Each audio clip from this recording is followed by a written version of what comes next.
Y hoy les comparto esta sesión de retrato usando un fondo de Avesano Backdrops. Bueno, y aquí ¿qué hacemos? Ejemplificamos con el cuerpo. Es más fácil que la modelo vea lo que tiene que hacer haciéndolo uno y pidiéndole que copie, que dando instrucciones complejas de mover un pie, hace esto o hace el otro. Así que a mí me gusta mucho actuar frente a las modelos o a los modelos. Aquí estamos usando el fondo Avesano Gray and Black Abstract Texture en la medida 3×3,60 metros. Es un fondo súper amplio y además permite que nosotros modifiquemos los colores del fondo utilizando luz de color. Aquí estamos usando una luz magenta. Vean cómo encendemos y apagamos. Y para la luz principal estamos utilizando un Beauty Dish plateado de 70 centímetros. Y ya vamos a ver la foto terminada. Mientras tanto, recuerden que pueden ver los fondos de Avesano en www.avesano.com.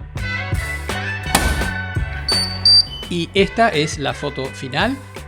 Estamos utilizando una Canon 5D Mark IV con el zoom 70-200, 2.8 y S2 USM en la distancia focal de 120 milímetros. Y la luz que empleamos es el Beauty Dish desde frente, un poquito alto en la posición Butterfly, y la luz de fondo magenta para darle una tonalidad al fondo de Avesano Backdrops. Una cosa muy interesante de estos fondos Avesano es que son muy difusos sus dibujos, entonces yo puedo usar un diafragma muy cerrado, en este caso estoy usando un diafragma 20, y eso me permite tener un control total en la profundidad de campo de la modelo y que ella se pueda mover sin problemas, por más que estoy usando además autofocus. Pero al tener el fondo difuso de Avesano, yo lo que estoy generando es una sensación de fuera de foco muy interesante con una gran nitidez en el personaje principal.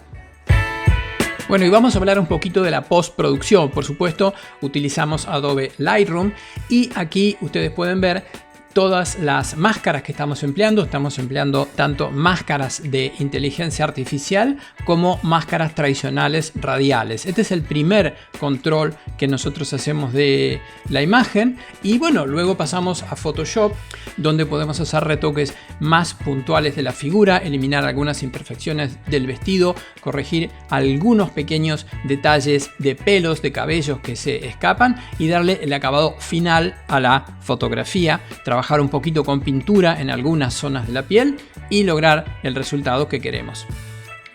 Bueno, espero que les haya gustado el video. No olviden suscribirse al canal y nos vemos en el próximo tutorial.